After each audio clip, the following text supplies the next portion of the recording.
Finally, after months and months of waiting for the fabled Guardians of the Galaxy to hit theaters, the time has come. We've literally just seen the movie, and here's our thoughts and reviews. It's time to start another That Other Review Show. It's That Other Review Show, brought to you by Two Black Labs Audio and A Week in Geekdom. Welcome back. I am your host, Giovanni Menendez, on another installment of That Other Review Show here at A Week in Geekdom. And, finally, after I talked so much about it for the past month or so, Guardians is finally out, and we could not be happier. It's such an amazing movie, and I'll just say it right now, to me, this and Winter Soldier are easily Marvel Studios' best movie, hands down. I know Avengers is just a feat in and of itself, but these two do so much work for the Marvel Universe, for the cinematic universe, I should say, that it's just, you gotta see this movie, folks. I want to keep this brief, I want to keep it concise, because I know you guys are already going to watch it, and you're going to say it's awesome, so there's no point in this. I just want to share a few things about what I liked, and just nitpick on some of the things I kind of did not like about the movie. It's not, well, it has some tiny flaws. You're going to have so much fun watching this. Who cares? But yes, Guardians of the Galaxy, the ragtag team from 2008, Guardians of the Galaxy Volume 2 gets adapted in this motion picture. Star-Lord, Drax, Gamora, Groot, and Rocket. You're going to see them in all their glory in live-action format. First and foremost, each of the actors played their part perfectly. I really enjoyed the characterization they gave to each character. Initially, I was a little hesitant about Bradley Cooper voicing Rocket Raccoon. I ended up liking that accent. I was used to the Cockney accent with all the Earth's Mightiest Heroes, all the video game stuff that Rocket's been on with Marvel vs. Capcom 3 and stuff. But once the movie started and I kept hearing Rocket, I quickly forgot about that. A lot of people have been, poking fun at Vin Diesel for his role as Groot. And let me tell you, as a fan of voiceover and such a wonderful craft it is, it's not that easy to repeat 3 words in such a varied emotional spectrum. You try and say, I am Groot so many times in different emotions and styles and all that stuff. It's going to sound cheesy, but it's really difficult. And Vin indeed did a fantastic job, in my opinion, as the lovable Groot. Gamora, Zoe Saldana, I did not really, when the first pictures were popping up, I was not a big fan of the overall look. And I believe we talked about this on previous episodes, we're kind of missing the eyeliner thing and all those details or whatever. Maybe I just prefer the modern costume in Marvel, all new Marvel Now, I guess. But once you see the character in action, you really won't care the differences between the comic book and the movie. It was just fantastic. And even the supporting cast, from the Nova Primes, which I'll go into later, the Nova Corps, to Yondu, Ronan, and all these great, amazing cosmic characters, which I love, they were all done remarkably awesome. My favorite scene, hands down, and I'm going to go into spoiler territory, but if you've seen the Comic-Con footage, or for the Marvel Phase 1 and Phase 2 highlight reel, you'll know that a certain Mad Titan shows up in Guardians of the Galaxy, and Josh Brolin plays the hell out of it. I loved it. I am pumped for more Thanos. I cannot wait to see him next, regardless of where that may be. Hopefully sometime soon. Part of the charm in Guardians of the Galaxy is that this team is so out there and lovable at the same time. All of them have suffered such great casualties in their lives, and has really helped them develop into their personalities, who they are and stuff. I really appreciated that. And overall, I guess the theme of the movie would be, in my opinion, family and friendship, even in adversity, even when your back's against the wall and you've got nothing. You got to realize that there is something that you have. So I really appreciated the message of the movie, or at least my interpretation of it. But speaking from a nerdy standpoint, the movie hit all cylinders right from the get-go. There are some mysteries in the movie, which if you're a Marvelite and you know all these characters, you kind of go like, I see what you did there, Marvel, and James Gunn. But it was just great. I will say, and this is just nitpicking on my part of the thing that I was wary about with this new movie, Guardians of the Galaxy, is that basically, and I know this is a wrong statement, but the universe in the Marvel Disney world is a little empty. And yeah, sure, there are hundreds and thousands of aliens out there, but really, all the races that we want to see are sadly not here. Because Fox owns almost all of them, from the Shi'ar to the Badoon to the Brood, Celestial, well, not Celestials, but Galactus, Silver Surfer, the Heralds, all these great cosmic entities and characters that we love. Even the Skrulls are another race as well.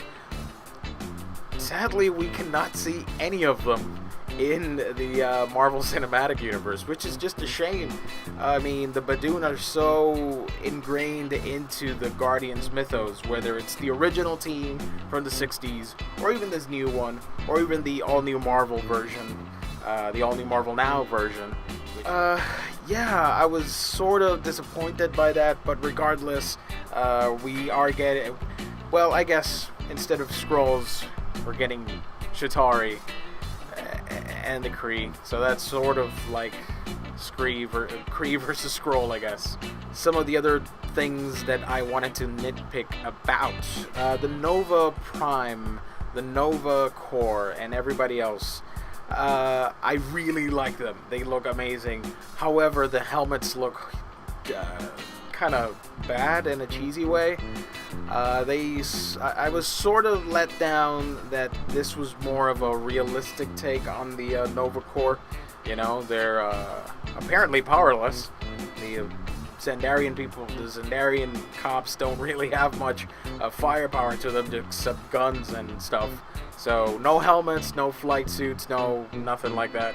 Maybe this will be the start of something epic for a future installment. I know James Gunn has mentioned that he's not a fan of Nova, but let's face it, we love Nova. He's one of the greatest characters ever in Marvel. I am a huge Nova fan, and yeah, I would say they should reconsider. And because you've already got the seeds are already planted to include a Nova film in the future with Richard Rider. So yeah, I mean, even action figure wise, which one was the best selling one? Richard Rider action figures. That's a strong hint that yeah, we kind of want a Nova in the cinematic universe. And let's face it, if we are already confirming that Infinity Gauntlet, if you will be the storyline for Avengers 3 maybe, you're gonna need a whole bunch of Marvel characters to take down Thanos, from Nova to Guardians to Avengers, and hopefully by then Sony will lend Spider-Man for a cameo. I'm still hoping for that. Favorite characters, I mean, everybody at the theater loved Groot and Rocket. Those are the two standouts for everybody watching the movie. But yeah, they all had such an amazing presence, such a fun screen time for each character. From Star-Lord, he was just hilarious. Chris Pratt did a fantastic job portraying such a lovable Han Solo type character. Gamora was as deadly as she was sexy. She was amazing. Zoe did a fantastic job. Even Drax, which I am not a fan of Batista, but I admit he did a really good job. I was impressed. And they did a little switcheroo there in the movie, which I won't go into. But at the end of it, I was like, I'd see where they're going with this. I thought it was pretty clever twist at the end with the character. Groot and Rocket, like I mentioned before, was really the highlight of the movie. But to me, on a personal level, as a real geek for the cosmic side, Lee Pace did a phenomenal job. Just amazingly badass rendition of Ronan. I love Ronan. I thought that was one of the movie's highest points. Such a formidable villain, and really such a kick-ass demeanor, whereas Bucky or Red Skull or all these other characters were really badass. Lee took it to another place, man. I mean, Ronan is tough, he's mean, he is this zealot, extremist, just a radical Kree out for revenge. Obviously, it couldn't be against the Skrulls, so he took his rage out on a peace treaty with the Xandarian people. I don't know, maybe we'll get the Chitauri in Guardians of the Galaxy 2 to replace either the Badoon or the Skrulls and have them face off against the Kree. That'd be pretty cool. Like a mini Kree Skrull war. Who knows? But yeah, man, Guardians of the Galaxy is such an amazing movie. I'm sure you guys, all of you guys loved it. One of the many things that makes this such a quintessential Marvel movie, it opens the gate for so many things in this cinematic universe. For example, the Kree Empire specifically. With them comes an onslaught of characters that can be introduced, from Captain Marvel to the Inhumans to it's a real game changer in my opinion. And I don't know, maybe I'm not seeing the full picture yet, but I think that Guardians of the Galaxy might be Marvel's best movie to date. And I know Avengers was monumental, spectacular, bombastic, whatever you want to call it. But there's something about this film that is such a breath of fresh air that it really, and like a friend of mine mentioned on social media, it really reminded me of watching Iron Man, the first one, for the very first time. It was so creative, so much fun to watch this movie. The cinematography is amazing. The CGI effects are pretty kick-ass. I love the little Nova ships, by the way. That was really ingenious. And just space battles, man. I am a sucker for space battles and cosmic tales and all that stuff. To me, I mean, come on. Probably the biggest takeaway for me personally about this movie, two things. One, the fact that we're really getting the Infinity Gauntlet and all that comes with it. Yeah, the last thing I want to talk about, we live in such a crazy, amazing time where a talking tree, a talking raccoon, and just aliens and religious fanatic accusers and mad hungry titans are roaming around, and people are okay with that on a movie. Just the mere fact that mainstream audiences everywhere know who Groot and Rocket Raccoon are it just blows my mind. And I know a lot of fans can get a little, or a lot of comic book purists can get a little how should I put this? I know they can get a little defensive by the fact that there's going to be a huge income of a new flux of readers that are going to be hungry for more Guardian stuff. Unfortunately, if you're going to collect Guardian stuff or Cosmic Marvel tales, some of them are really accessible, like the all new Marvel Now stuff and some of the older stuff, but other books like Annihilation Conquest, the original Annihilation and all that stuff is really out of print. Of course, they published an omnibus, but not a lot of people are going to go ahead and buy an omnibus from the get-go. You would really be blind purchasing it or know it was going to work. I don't see a lot of people going like, yes, let's buy a $125 book because I want to read more Guardian stuff. But I'm glad the all-new Marvel stuff can satisfy the hunger for new fans. And I'm just saying, for all you purists out there, there's nothing wrong with everybody from all walks of life trying to enjoy what we already love. I mean, we all started that way as well. We didn't know. And the theory I'm getting at is that basically, we've been nerds and made fun of, or some have been bullied or whatever for way many years back, I guess, in my case.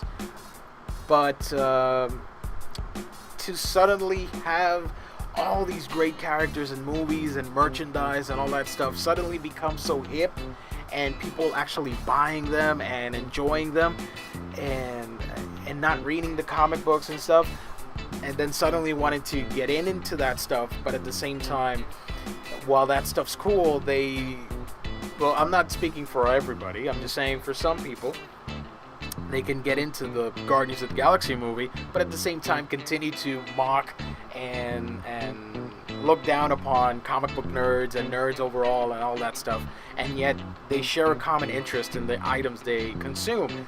That's got to be a little like a culture shock, in my opinion, because we nerds are not really accustomed to that. So I think that's my theory on the whole comic book elitism thing that's been going on in America.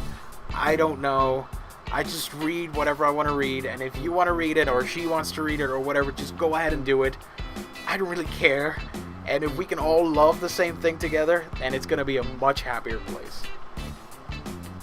So if I were to rate Guardians of the Galaxy, which, wow, then by all means, you must watch this movie and be wowed by it. That's my rating. Go watch it and enjoy it. And let's talk a little bit more about Guardians. What do you guys think? Of course, you can follow us on your favorite social media platforms, from Facebook, Twitter, Vine, Instagram, Tumblr, Pinterest, whatever. Just do that. Or you can write to our email, that's aweekingeekdom@gmail.com. Or you can subscribe and like our videos here on YouTube. So yeah, folks, this has been another thoughts and review, basically, on Marvel's Guardians of the Galaxy. If you stay tuned after our credits, we'll talk the spoilerific after credit scene, that stinger, which yeah, so stay tuned for that, folks. Remember to subscribe, or you can like and follow us on social media, or just follow us on our main website, that's aweekingeekdom.com. Okay, everybody's out. Thank you, because I'm going to spoil the after credit scene. So if you've not watched the movie yet, stop right now, watch it, and then come back and hear me rant about what we saw at the end, which I was really not expecting it whatsoever. In hindsight, yes, it's fun and pretty amazing that it even got done, or... I mean, seriously, Howard the Duck. I mean, out of all the characters that you could have picked for an after credit scene, for a stinger or whatever, Howard the Duck, I absolutely despise and hate Howard, but I can admit it was a really fun and awesome, just out of the blue, like, what? Reference that a lot of people are going to be left like, oh, okay, what did I just see? Which is exactly what happened when I was watching it a couple hours ago. Yeah, Howard the Duck apparently is hanging out with the Collector as a living specimen or whatever. I will say, I really expected Cosmo, the space dog, to at least at the end be able to talk and stuff like the comic book, and like telekinesis and all that stuff. I was a little disappointed by that, and of course I was expecting anything with like Thanos or Avengers, some type of teaser for what's coming next in the Marvel world for the end of Phase 2. I guess we'll just have to wait until May of 2015 to watch Age of Ultron. So yeah, Howard the Duck. Jesus.